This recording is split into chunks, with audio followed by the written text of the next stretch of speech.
recommendation. We outline sort of that broader look at things, just don't projections alone. So they can change year to year, so we'll revisit those each year. That is definitely a good idea or a good proposal to revisit every year, because we never know what to expect in the future regarding the cost of the students and kids anyway, so. Move it forward. Yeah. Okay. Any other discussion or questions? All right, roll call. Collins. Aye. Yusuf Abramson. Aye. Owen. Aye. Lee. Aye. Austriaco. Aye. Coyle. Aye. Bessler. Aye. Do I have a motion on the technology budget 2019-2020? Second. Okay, Sean? So I have Mark Ordonez here tonight just to review this with you. Yes, in your package is a 5-year layout for our estimated budgets for the next 5 years. We're only asking for an approval on the 2019-2020 budget, which right now is supposed to be $2,286,650, which is a 6.4% increase over this year's budget, which is reduced from the original proposal, which was an 8.4% increase. The increase in student fees helps us cover the shortfall in student Chromebook costs. So we reduced the $200,000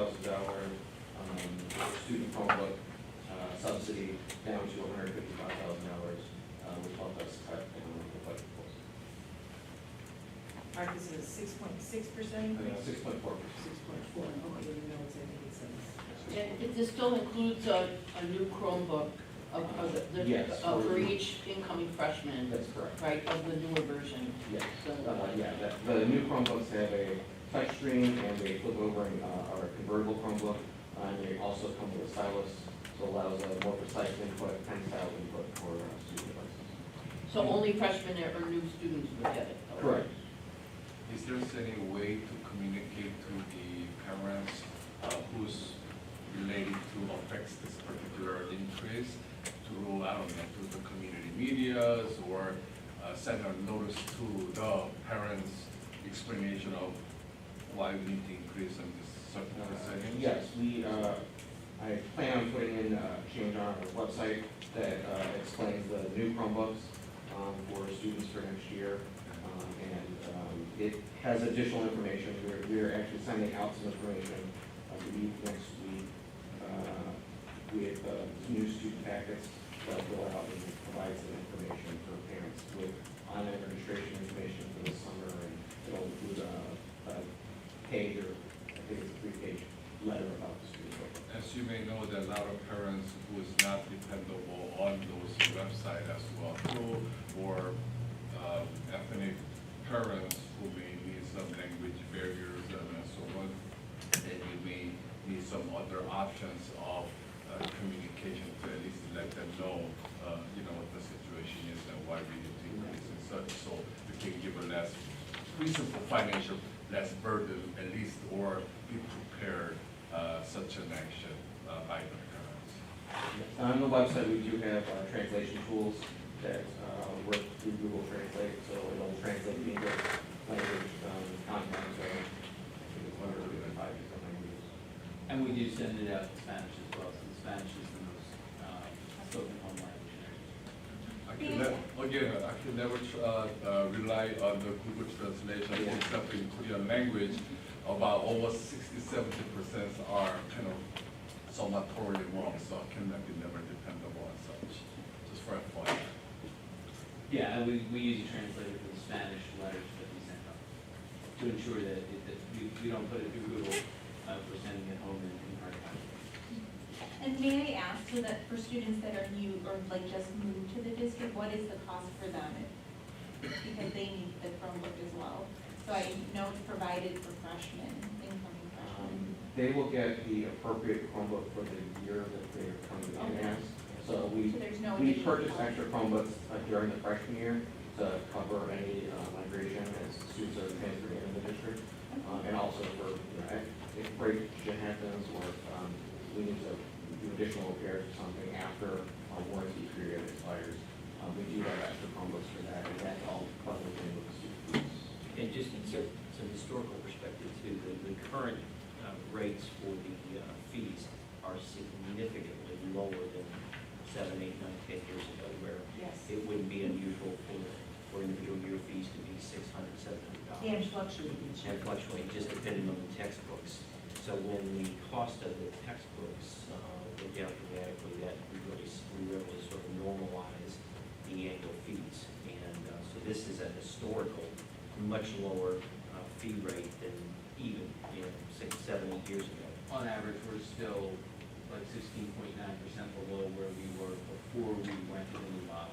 And that's on average, not, as you said, fluctuating per family per year. Have we ever done a survey to the students actually using these Chromebooks past 4 or 5 years ago compared to really actually carrying a big heavy burden, big backpacks with half dozen of textbooks that we have to carry around from each classes? We have not done any formal surveys. We've had anecdotal evidence of students, after and after, they got Much one of these smaller Chromebooks instead of Fewer back problems. larger. Well, and I know, Sean, you've done a nice timeline at our request about the timeline of the usage of the Chromebooks and the costs over the trend that showed us the efficiency of it and the trend of less and less books. We have more and more books that are in an ebook format. Yeah. So it's really now just some of the stalwarts that haven't shifted, which are mostly higher ed textbooks. So when you talk about the AP books and you talk about the dual credit books, they're, as often are, lagging behind where public education has moved to. The other thing too, and actually Tom and Scott who were here tonight, there's I would call it a micro trend now, but the avenue is there to make it more of a macro trend, which is to use open resources and build your own. So a course like what Tom and Scott are teaching, there's not really necessarily workforce, and they've really built a lot of the curriculum. And we've got teachers doing that as well. I just think it's helpful to have that timeline every year, and so each year that this comes up, that we see the trends still. Yeah. Because we put that together to get for us this year, so it'd be nice to have that every year. One other question, Mark, I see a number of items here say that they will vary with construction. Is this like our best estimate? This is or our are there best some- estimate, knowing what we know now of Okay. construction plans, and so, I've been talking with Ms. Blue about some of the changes that are potentially gonna happen with the plan. For example, we have money here set aside for projector replacements, and we would try to do our best to minimize the overall cost of replacing projectors, trying to align those replacements with where construction is gonna happen. So we would maybe move some projectors that aren't set to be replaced to a room that is not gonna have construction and get new projectors in places where we will. So we could have some savings. Correct. Mark, quickly, for the teachers as well, as much as students are aligned to using this IT, high-tech Chromebooks and so on, more of the traditional teachers who might see a uncomfortableness on using Chromebooks to teaching and so on, how is their participation? Are they easy on using Chromebook to teach the students as well? It varies with the content area. In many cases, the teachers have been able to teach their lessons from their Chromebook. We still have classroom computers, so teachers can use those projected onto a screen or the whiteboard, so they can share what's on that computer screen. And there have been teachers who are now taking advantage of Google Cast for EDU, the name has changed a couple of times, where they set up their teacher station in the classroom to accept connections from the students in their class, so students are able to also project what's on their Chromebook to the class. So teachers have made that adjustment. There are some cases where that adjustment may not be as easy. In our math programs, for example, they've been having a tougher time because they've had a higher reliance on things like MathType, which is a Windows-based software. They've now made a base version that works with Google's G Suite. So they're starting to make that transition more fully to using Chromebooks. And we also have an item on here for staff Chromebook replacements for next year. So staff would also get Chromebooks that are stylus capable, so they can do handwriting input and the convertible style. They can use that in class. And instead of necessarily a student projecting on a class through that classroom computer, the teachers can walk around the class projecting their Chromebook to the whole class and help students individually as they're monitoring the class. And that's the evolution of the Chromebooks, and that will actually help at least pave the path for closing the gap between those and like iPads potentially. We've been actually in Google's pilot group for what, 3 years now, for the Android. So Mark, real quickly, following up on the Chromebooks, is that every 3 years that we want to do an upgrade on the Chromebooks? That's why you have a plus here for this year, 260,000 staff Chromebooks, and then another 350,000 in 2022? Yes, for staff So it's Chromebooks, for the whereas updates. the lifespan for staff Yeah. is roughly 3 or 4 years. And so there's, smaller amounts for staff Chromebooks in between those years, Right. so that we can deal with replacements or as new technology comes in, that we can have teachers pilot some of that stuff to see where we are, in 2022, 23, Yeah. for that larger expense.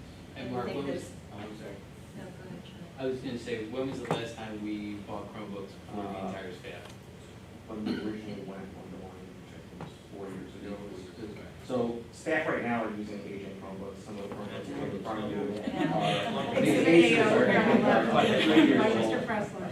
Yeah, some of the smaller Chromebooks are some of the newer ones that are purchased in small batches from year to year. As we're seeing technology and trying to get better technology from our staff. What we typically tend to do is that's a line item where if we feel we need to push something a year, we'll push a life of Chromebook for a year or two of a staff member if we feel the budget is not where we want it to be each year. So it's a place where We had hoped to kind of replace reflects Chromebooks what's last in the year budget. for staff, but we didn't find it. We go to a CDW mobile device showcase every year, where all the vendors show off the Chromebooks that they've got planned for the next school year. We didn't see anything promising last year, so we didn't want to invest in a whole lot of Chromebooks that we might want to replace a year later.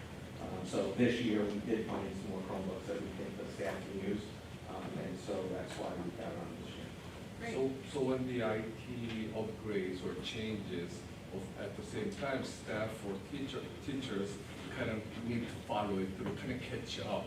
So many traditional teachers, once again, might have some difficulties. Does our districts have a special courses or offer Coaching or training? something? Coaching? Yeah. Start with coaching, Critical Chrome Depot. So, each so school Jim, as well. we're Google's first partner. In 2007, we were the one that called Google, so at one point, we started in with the Google Certified Trainer Program. We had more Google Certified Trainers than anybody in the world. Now, I don't know if that's still true, but we've been training, and what has happened, when we started coaching, it was like we had a tech coach.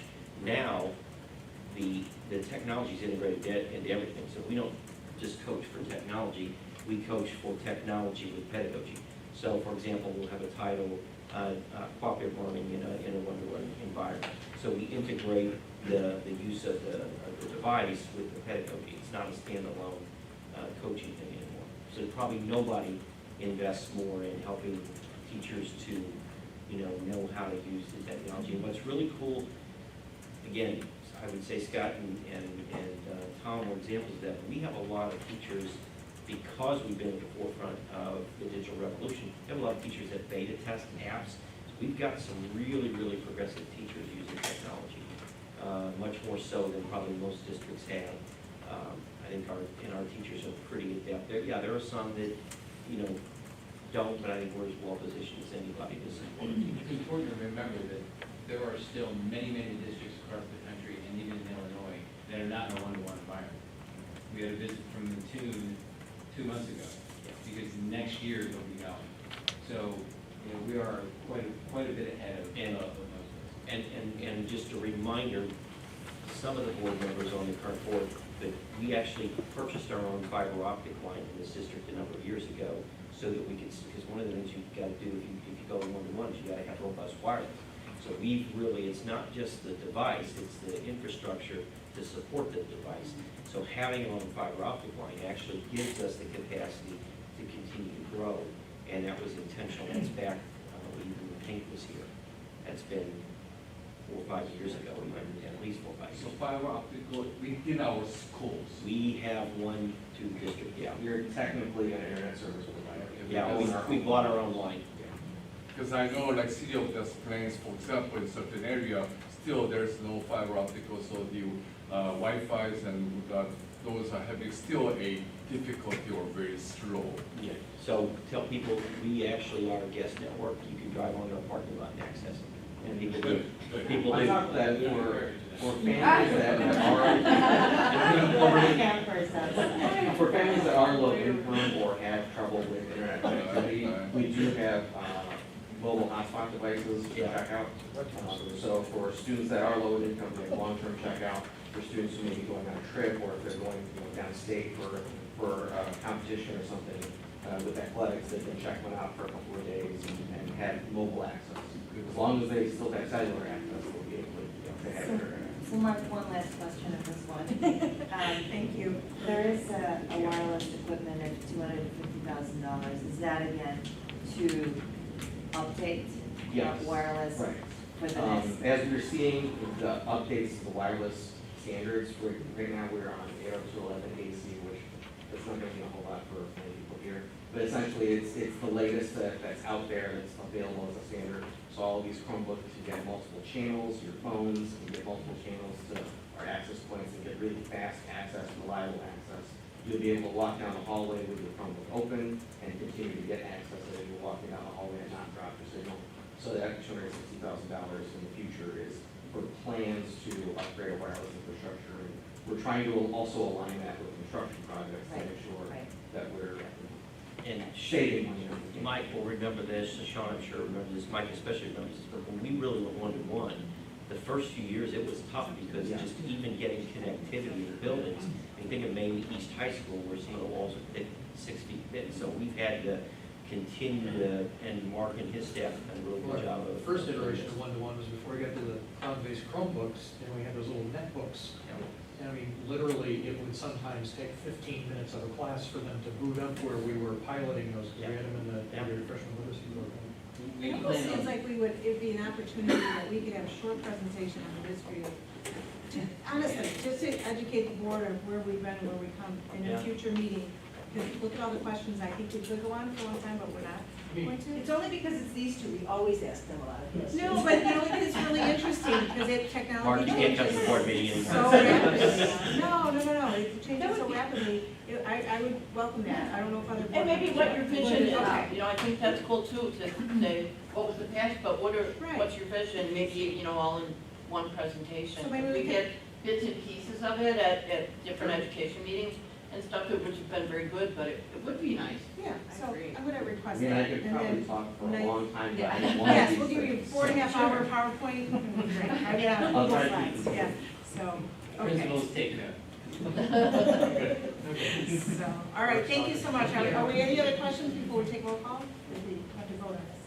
All right, thank you so much, Mark. Thank you. Thank you. And we look forward to your presentation, history.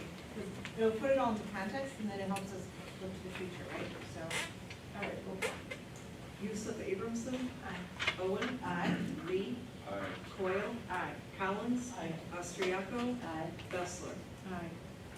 Do I have a motion on the approval of the final school calendar for, I believe we mean 2019?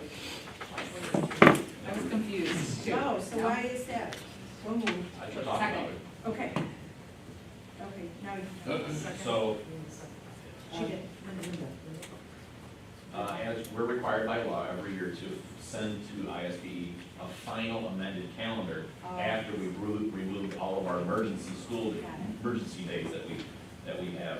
And so we have 5 emergency days built into the calendar every year. We used 4 this year due to the polar vortex and post-Thanksgiving snow apocalypse.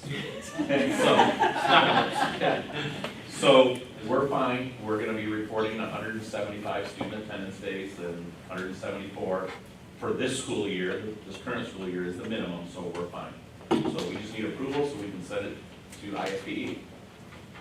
So did you say 174 is the minimum? Yes. It was this year. They changed the law. That will change for next year 174, 175. to 176. Oh, We'll be bringing a revised talking about calendar that in next June for you to look at. Okay, great. So it was correct, so. Okay, any other questions? Roll call. Austriaco? Aye. Collins? Aye. Coyle? Lee? Owen? Aye. Yusuf Abramson? Bessel? Aye. Do I have a motion for approval of bids and awarding of contracts? Items 50, A through C. Second. Okay, and these were each mentioned, since Mary Kalu's not here, these were each brought out in different committee reports. Are there any questions that Ken Wallace can answer? They were also discussing the meeting. Yeah, they Right, would and discuss. great. So, And I was and that was just- reported out tonight. I would just point out that the seat contract does reflect the requests of the Ed Committee, members of the Ed Committee. They have requested a white paper and an hourly rate, and they're both contained in the new contract. Oh, board member. Oh, on the, Austria, go check that. on which item? The seat contract. Okay. So where do I, That's the hourly rate. If you look in the, I believe it's the last page of the contract, $200 per hour. where it says Oh, yeah. cost. And then under intended outcome is the request for the materials to be created and then given to the district. Any other questions? Okay, roll call. Coyle? Aye. Owen? Aye. Lee? Austriaco? Aye. Collins? Aye. Yusuf Abramson? Bessler? Aye. Number 16, do I have a motion on MOU on transitional math with Brooklyn Community College? So moved. Second. Sean? So this MOU is a requirement under the Power Act that was passed in 2016 by the state legislature, which requires high schools and their local community colleges to develop a transitional level course to help students access credit-bearing coursework at the community college level. And so this is the MOU that we have started with Oakton, which will then lead to us developing that course. And so in the fall, I will bring you a new course proposal for the transitional math that we developed with Oakton in the coming months. Share that, that's really important. We shared that before the transitional step. Okay, any questions? All right, roll call. Collins? Aye. Yusuf Abramson? Coyle? Aye. Austriaco? Aye. Owen? Aye. Lee? Bessler? Aye. Do I have a motion on number 17, waiver of facility rental fee for the CAP and Main South Conference? I So, will- Second. Ken, I think this is just a typical. speaks for itself. Yeah. It's a long-standing arrangement. All right, any questions?